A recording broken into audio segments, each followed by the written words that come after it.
In these perilous times, see from current events how biblical prophecy is coming to pass in front of our eyes.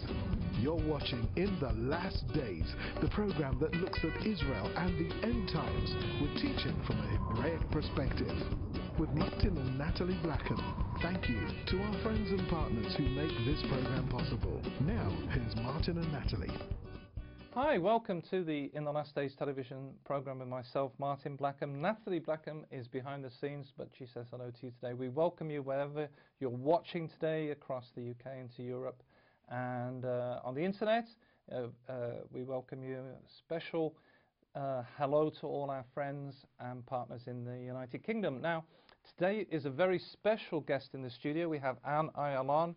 You're not going to want to miss any of this program, and tell your friends to tune in because you're going to find this very interesting program. And Anne is originally from Ohio in the United States. You're president of the Galilean and you're president of Christian Friends of Magen David Adom, the Israeli Ambulance and Emergency Service. You're the wife of Danny Ayalon, who was an ambassador to the United States and most recently Deputy Foreign Minister in the Israeli government, and you work very hard for Israel with Hasbara, international relations, and especially you work with Christian-Jewish relationships. So welcome to the studio in Jerusalem. You've come across today, and thank you for coming in. Oh, it's a pleasure to be here. Thank you. So you originally came from America, so tell us a bit about that, about how you came to Israel. Maybe I might just ask for the viewers, I know that you're very interested in what's happening in Israel at the moment, a bit about that, and then we're going to talk about the Galilean. And you know, one of the things is, folks, is that we concentrate a lot on Jerusalem and Israel, but the Galilee is so important to us, and so we're going to be doing especially talking about what's happening up there. So tell us, how did you come to Israel? I came to Israel 35 years ago on an internship program with my university. And I met my husband the first week I arrived. He swept me off my feet. 3 months later, he proposed. And I still needed to finish university, so I went back to the United States. Did you choose to come to Israel, or was it part of the university's requirements that you come here? No, I chose to come to Israel. I had traveled quite a bit, but I had not been to the Holy Land, and was excited to come here. We met at the Tel Aviv Hilton. He actually asked me how our relations between Israel and the United States. And I thought that was a very good diplomatic question. So I had to finish my university in the United States. We were separated for 7 months, and that really was the determination on whether our love was going to last. So I came back immediately after graduation, and we were married a year and a half later. We really started out with nothing. In Israel, 35 years ago, there were not trees and grass like there is today. There wasn't the beautiful architecture that you see today. It was not yet a high-tech country. And so I had a lot to get used to. I don't think the viewers realize this, that now Israel is really at the in the forefront of high-tech and all sorts of things, and it's a modern developed country, and when you come on tour here you'll see that the facilities are great, the internet works great, electricity works great, and yet when you first came here it was a pioneer. It was a pioneer. It was a third world country. Really, it was stone and rock and sand. It was really what you would call a desolate wasteland, and that's what Mark Twain called it back in the 1800s. And it has only been in the past 30 years that the Jewish National Fund has been planting trees and bringing the land back. The people, the Jewish people, cherish the land and really work to develop it and improve their environment. And that's been one of the blessings of being here, is seeing how the country has developed and how hardworking the Israeli people are. And I've been proud to be a part of that. And you've been going abroad, going overseas, and speaking about Israel. How is that?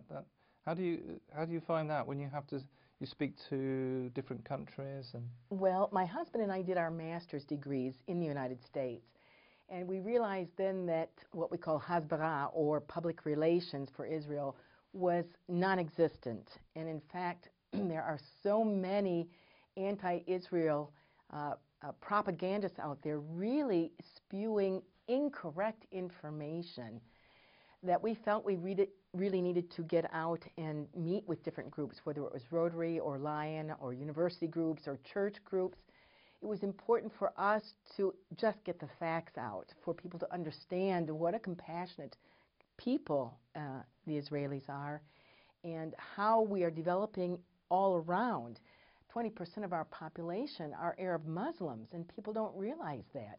And they're very good citizens in Israel. And we also have a Christian population here. So it's a very pluralistic society. We have Druze and we have Bedouin, many different groups here. And the Jews have come from the four corners of the earth, from Russia and from Iraq and from the United States and Latin America. And so when you see that the Jewish people have come from the four corners of the earth, from Iraq and Syria and Iran, and from Latin America, and from Russia and Eastern Europe and the United States, you realize it's a very mixed society, a lot of cultures, but the same faith. And that has been the unifying factor for the Jewish people. And then you bring in the other faiths, the Christians and the Jews and the Druze and the Muslims, and it's a very pluralistic society. So it's very dynamic. There is never a dull moment here in Israel. Now, you're the president of the Galilean, which is a project in the Galilee, and maybe you can tell the viewers about that. I know a lot of you at home will be very interested in the Galilee, and certainly it's not something we've really talked about on the In the Last Days television program, but it's such a beautiful area, and so much in the Bible, and you can tell us about the project there. Well, people who live here in Israel love to go up to the Galilee. And it is where 80% of Jesus' miracles were performed. For some reason, it has stayed as an undeveloped area. So there's a lot of greenery, a lot of trees, a lot of hillsides, and of course the beautiful Sea of Galilee. But it's not developed. So we don't have many Christians coming up there for more than a day or two at the most. And well, we do know that Jerusalem is the holy city. The Galilee has a spirituality that is very serene. In Jerusalem, you'll find an energy, an excitement in the spirituality. But you go to the Galilee, and there is a peace. So many Israelis go up there for exactly this peaceful restoration. For Christians to come, it is a perfect place to have a spiritual enrichment, a renewal of your faith. And so we're wanting to develop a Christian center, a campus for learning, for education, for culture, to learn more about the Jewish and the Israeli cultures, and also for spiritual worship. So it's designed as a town or a village of Jesus' time, because this was where he lived 2,000 years ago. And of course, there will be an amphitheater for concerts, praise concerts, and sunrise services.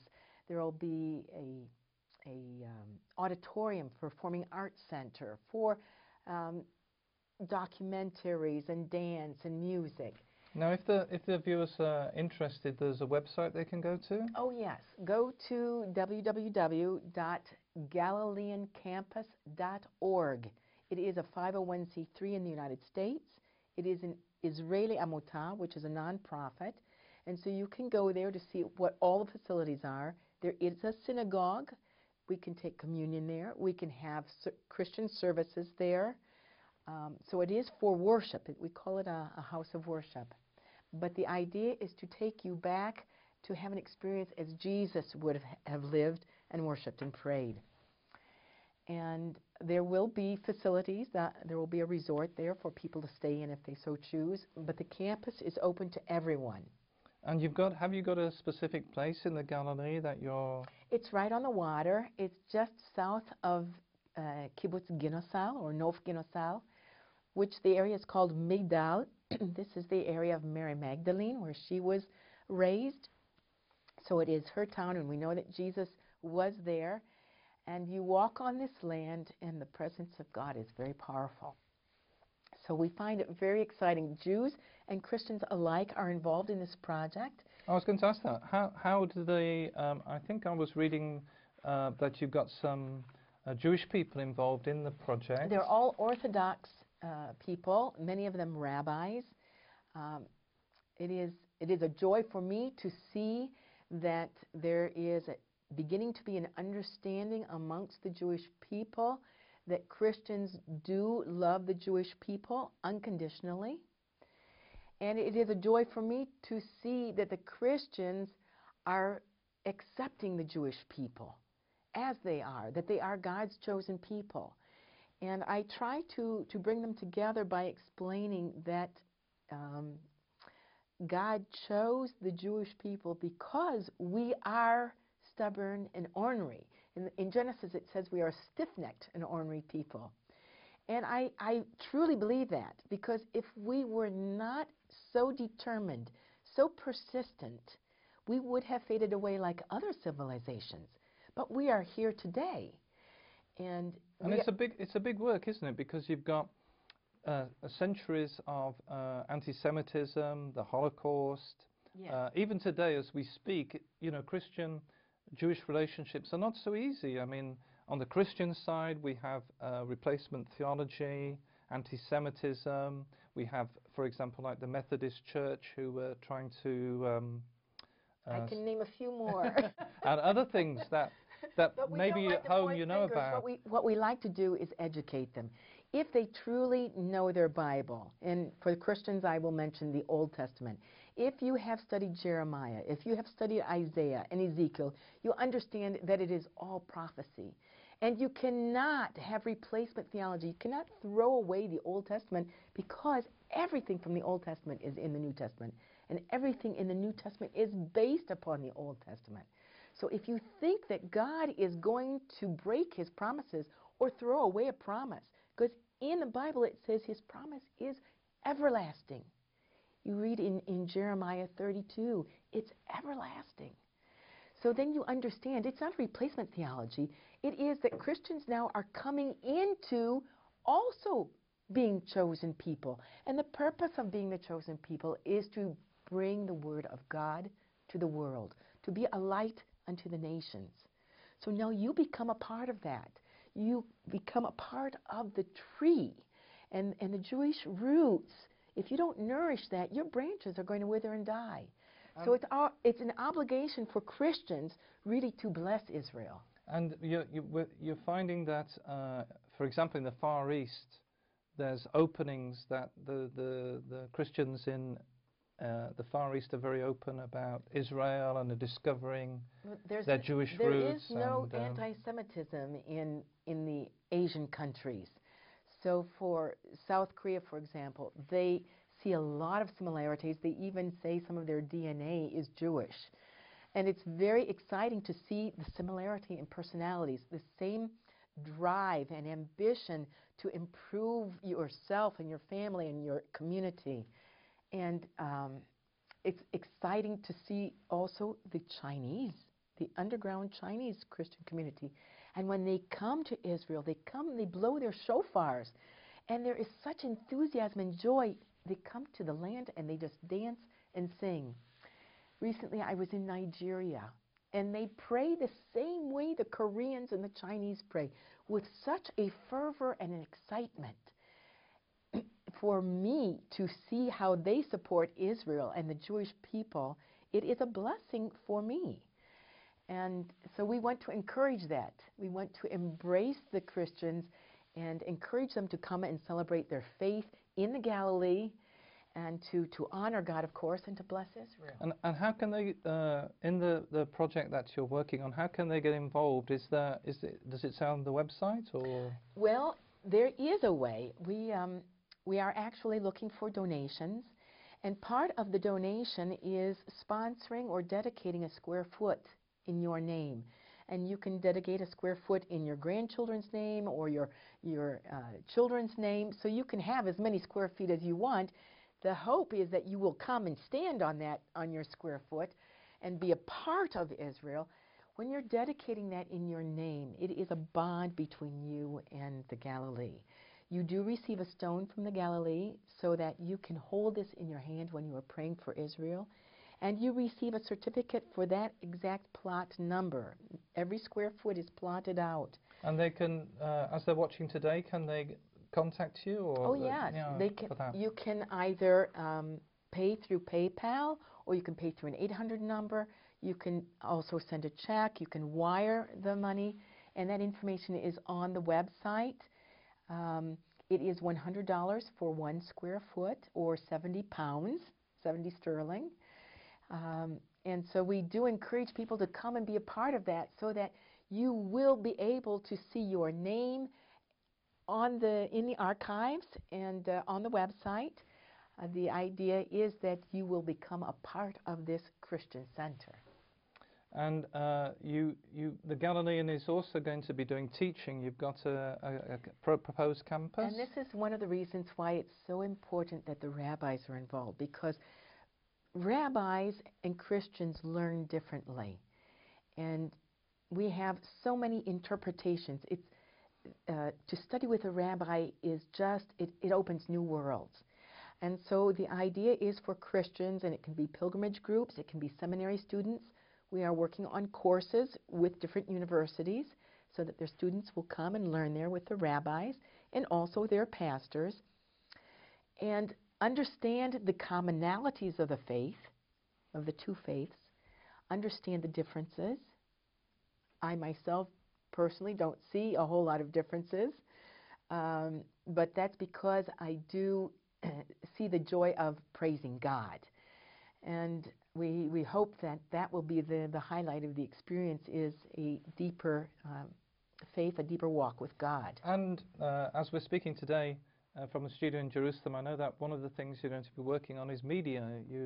I mean, obviously, like everything, things take time to fund and to start, but you're keen to do media from there as well. Yes, we will be building a broadcast center.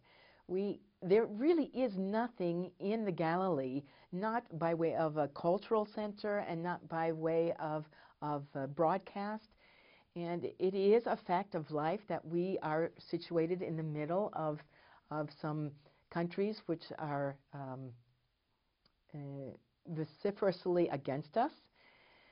We do feel that our army is made up of our young men, and fine young men, and that we are a very, how can I say, kind army, a compassionate army. But at the same time, we do know that we need to be careful, and so along the border, we have to make sure that news coverage is factual.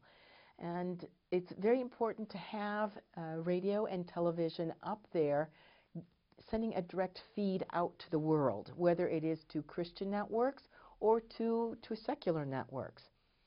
And so it's very important for us to have a broadcast studio there. And then you'll need to have resources for that and people who can help you with that, I guess. Yes. We'd be happy to have Revelation TV join us there. That would certainly to do some broadcasting from there. That would be very nice. Now, you're married to Danny Ayalon, and who's recently been the Deputy Foreign Minister, so you've been moving in diplomatic circles. Yeah. How is that to, a lot of our, I'm guessing what you would want to ask if you were here, and how is it to be in that realm? I mean, it must be difficult sometimes, because diplomacy is all about really, being careful what you say, and That's exactly right. It's sometimes better to say less than to say more. And there is a certain phraseology, and there's a subtlety to diplomacy. I leave the diplomatic discussions up to my husband, but I do enjoy meeting wonderful people around the world who are working to find common ground. You look for the good in people, you look for the positive things, and build on that. And but sometimes you must get pressure, if, for example, I think it was, I don't know if it was President Bush or was talking about the Palestinian and this two-state solution, and sometimes there must be pressure in diplomatic circles from different people. And you just have to, as you say, you look for the good and not try to talk too much about the things that try separate. to build relations through culture or through business or through medical, and that's one of the purposes of the Magen David Dome. It's actually a very good public relations for us because we service not just the Jewish people, but the Muslims and the Christians, and not just Israelis, but also Palestinians living in the West Bank and living in Gaza. And we do have other Muslims coming in from other countries that we take care of here. At Schneider Children's Hospital, for example, 40% of the children being taken care of are Muslim. So you see that there is a great compassion in the medical field and a wonderful way to create a bond with people who don't necessarily have the same political views, but I'm hoping we all want to get to the same thing in the end, and that is peace.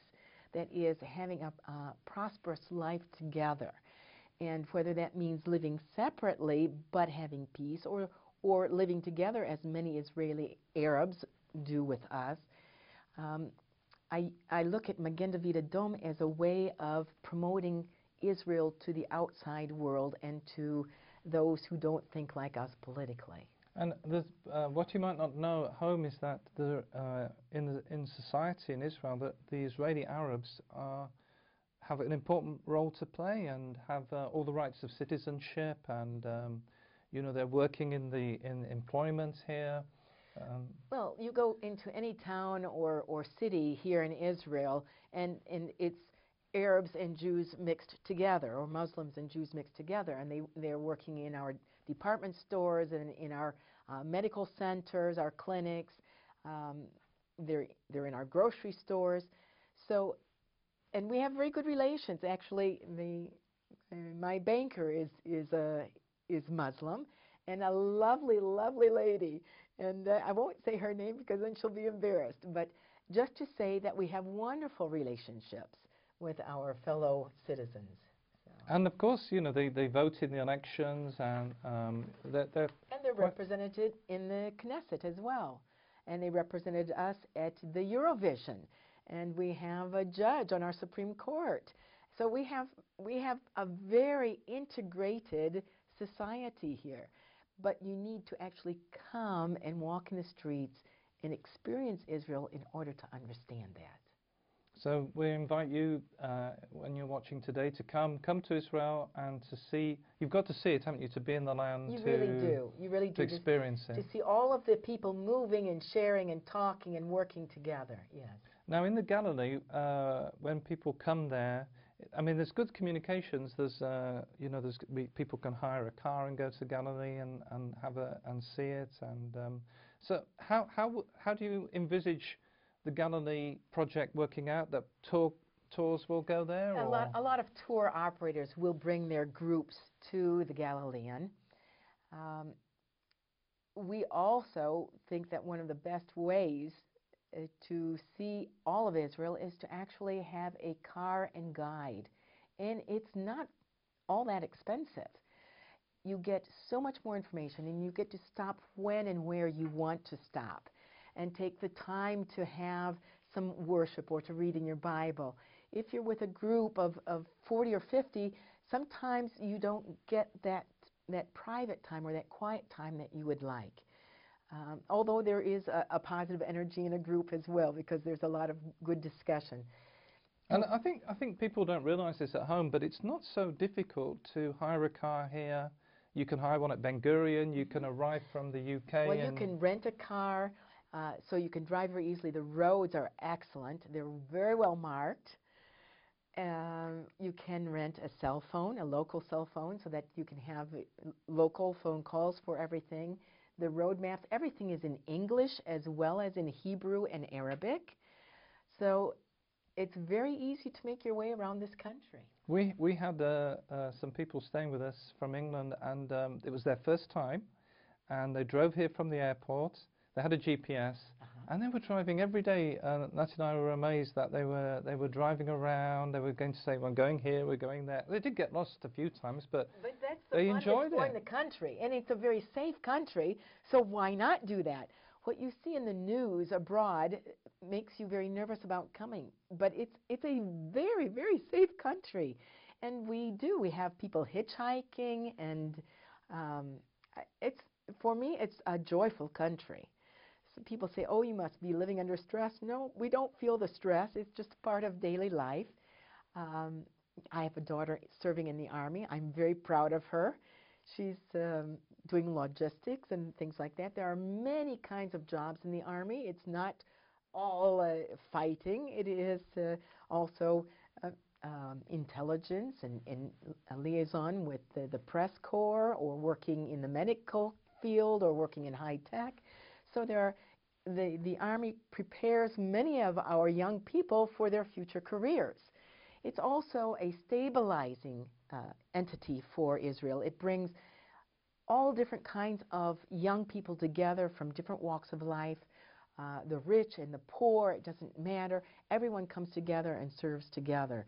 So it's a good learning experience for our young people. And it's really a community. You feel it's a community thing that people are taking, which is sad in the West that we don't really have that. That a lot of people and maybe watching today, and it's like that where you are. But some communities are broken up. I know a lot of urban communities. The people live very separate lives from each other.